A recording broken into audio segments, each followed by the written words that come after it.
So hello, I'm going to talk about the Aries new moon solar eclipse coming up on the 20th of April, which is next week in Australia. Just to let you know some of the main themes coming up at this. So this is when the sun and moon are together up here in the sign of Aries. Now there's a lot of energy in the chart at the moment in both Aries and Taurus. So Aries is the first sign in the zodiac, and because this solar eclipse is at the end of Aries, it also shows us very much about who we've become, who we no longer are, and how we've grown and shifted in our identity and in becoming a new version of ourselves.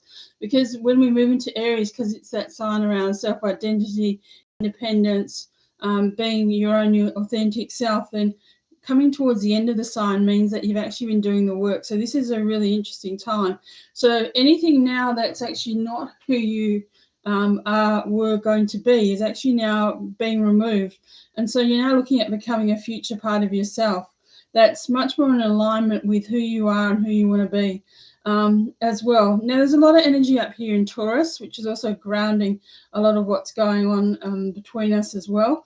And that's going to be a really powerful check-in point so that we actually start to ground and get very practical about what's happening around us at this particular point in time. Mars is still in Cancer, so there's still issues here around, and it's squaring Chiron and Aries, so there's issues here around maybe looking at unresolved emotional issues that haven't been healed that you need to look at, and maybe looking at how you might be able to resolve those things at this point in time.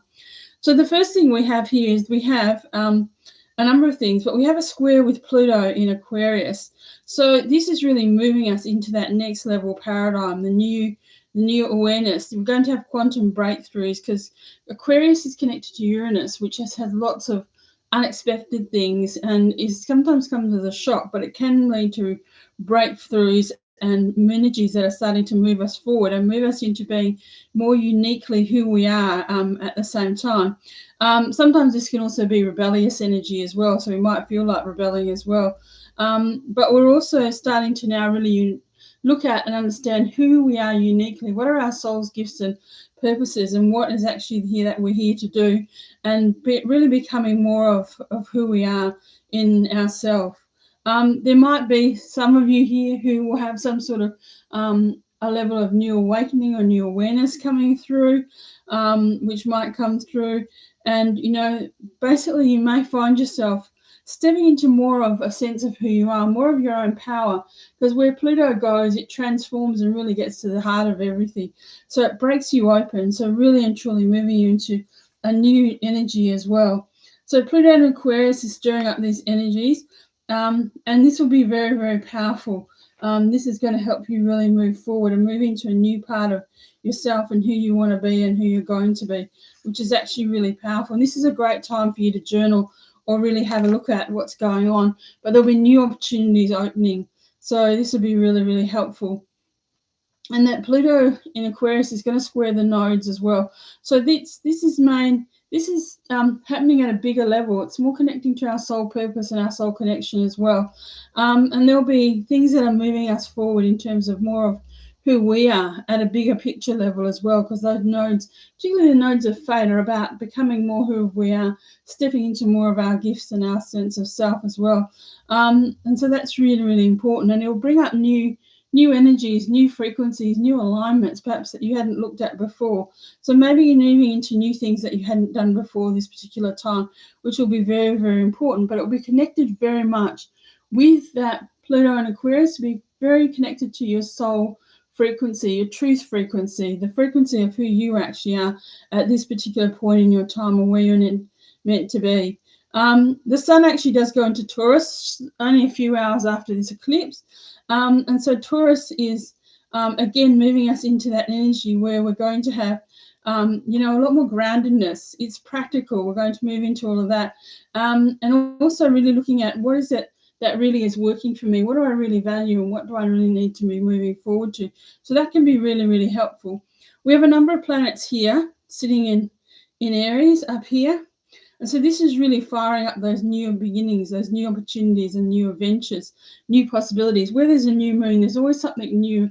And this is a great time to write down your intentions, maybe journal at this particular point in time, to really think about what is it that you're wanting to open up to? What is the new that you're wanting to bring in at this particular point in time? What are the new energies that really are coming forward as well? So that's very, very important. Aries is ruled by Mars, and Mars is in Cancer at this particular point in time. So again, Mars is over here in Cancer. So again, we're looking at, what's residing within us in terms of our emotional self. What are we actually working through, and what are we working through in terms of our inner child and those unconscious needs that we perhaps, need to actually, maybe you need to acknowledge and come into terms with and be, really learn to love and accept within ourselves, which is really, really powerful. So this is really, really helpful. So Mars is in Cancer, and then the Moon is in Aries. So this is what we call mutual reception. So they're actually helping each other out. So Mars, the Moon, they want to stay home, but at the same time, there's also this energy of feeling like and have adventures.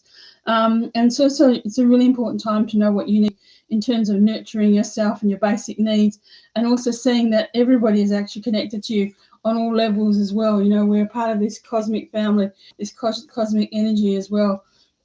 So it's also could be stirring up maybe emotional things that we've not resolved within ourselves, because Mars, it's fiery, can actually do that at times. And maybe it's time for us, in terms of our family, our home, maybe our feelings, or maybe looking at where we weren't heard or understood, or maybe where we felt we had to be on our own a lot and weren't supportive. And so it's really important, because it's also squaring this Mars in Cancer, squaring Chiron in Aries. This is a great time to really connect to your heart, really look at what needs to be healed and what you're actually healing and how you're doing so, and trusting what you need and what you feel, because at times, there are things that you didn't trust, so you didn't go for it.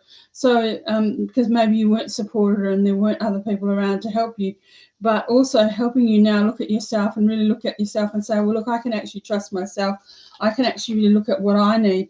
And it's like Chiron is also asking us, telling us that there'll be assistance and support for us to do that at this particular point in time, which is actually really, really important. So we're not always standing on our own. This Mars and squaring Chiron also triggers a new sense of self-understanding, where we've been not maybe supported, maybe also understanding issues around our early childhood and family dynamics, and how we've healed and dealt with those things at this particular point in time. Mars is actually the ruler of this eclipse, so it's actually really supporting you. So Mars becomes really important, and maybe it's a time when you're actually starting to clear out old karmic cycles and patterns, especially from your childhood, your parents, your siblings, anything that came from your family that was perhaps not letting you be who you are, or maybe you felt unsupported at this particular point in time. So the Sun and the Moon in Aries are also conjunct Jupiter, which is very helpful, which actually gives you a lot of confidence and courage to really expand yourself into this new energies and really looking at what you want to step into. And Mercury is at 15 degrees of Taurus, and it will go retrograde on the 21st of April, which is the day after, until May 14th. And it's conjunct Uranus in Taurus. So this is really looking at, the importance of quality over quantity, being intentional with what you're focusing on. It could bring up issues around money, looking at finances, understanding what you want to buy and purchase, what you're getting rid of and clearing.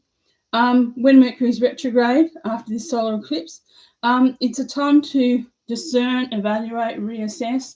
They're all the main words. Have a look at things that we're not looking at. Really understand, where we've been stuck in overthinking, or maybe where we've just been a bit complacent and not really being able to move forward. And it's really important. So it also helps us look at our programming. And is there anything that we need to look at here that's slowing us down and that we need to maybe make peace with, or integrate, or check in with? And what isn't into alignment, and what am I really looking at establishing in my life for the long term? And what's my big picture about? What do I really want in the long term? Which is really, really important. and also getting away from that really mundane, the mundane every day, to looking at the big picture of our future self. The North Node's in Taurus, and it's sextiling Saturn in Pisces. So this is telling us that what served its purpose is allowing it to go. So what's no longer resonating with us is now going. It's not going to stay with us. We don't have energy for this. It's completed. It's done. It's finished. And Saturn in Pisces is about our spiritual growth, really what is coming up for us, how we're maintaining our energy, how we're becoming our own spiritual guru, and really helping ourselves move forward, and how we're being really clear about what we're wanting to do on a daily basis. That helps us move forward. And the North Node in Taurus really lets me look at, what do I value? Where's my creative energy going? Where's my spark of inspiration going to, which is really, really important. Venus and Mercury and Uranus in the North Node are in Taurus. And here with all that Venus is in Gemini, next to all these energies in Taurus. So it's really asking us, what can I learn? How can I be more flexible? How can I be open to more different viewpoints, different perspectives, different people, and not get too attached looking at my desires and what's not healthy in me and what's a burden and what's really holding me back from really moving forward. And this air energy breaks through obstacles, which is really, really important. On the 21st of April, Mercury retrogrades, as we've said, and it really asks us to reflect on our true needs. How can I simplify my thinking, repairing anything that's out of date or needs to be sorted out on a physical level, and bringing more beauty into life as well. There could also be some romance here, depending on where you have your own natal Venus as well, and it could be something that you're very passionate about comes forward at this particular point in time. So there's a lot of energy here in that Aries area energy. So it's a really dynamic energy, asking us to really get things moving, start something new, be assertive, find courage, do the things we need to be, look at our strong sense of individuality, and know that we're very powerful in that. The Aries North Node will go, the North Node will go into Aries in July. So that'll give us also a more clearer sense of who we are and where we're becoming. But this solar eclipse is really starting to kickstart us in terms of looking at that as well, so that we actually start to move forward. Eris is also in Aries and Jupiter, and it's conjunct Jupiter.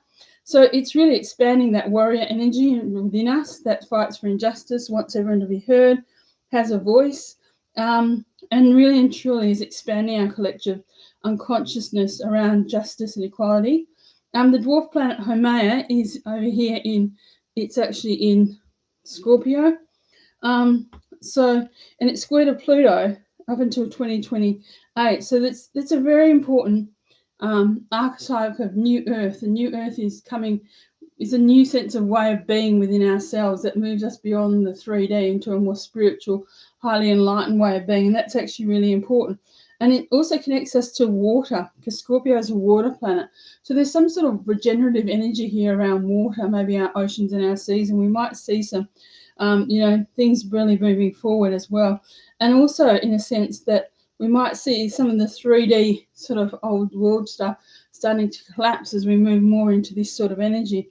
So at this point in time, with all this energy in Aries, this Aries new moon solar eclipse, it's really asking you to look at, where's my authority, where's my sovereignty, and really and truly look at yourself as a co-creator, and look at how am I moving into this space, and how am I moving forward and helping the collective consciousness to move forward, so that I actually move into more of my sense of myself, but also I start to help other people in that purpose.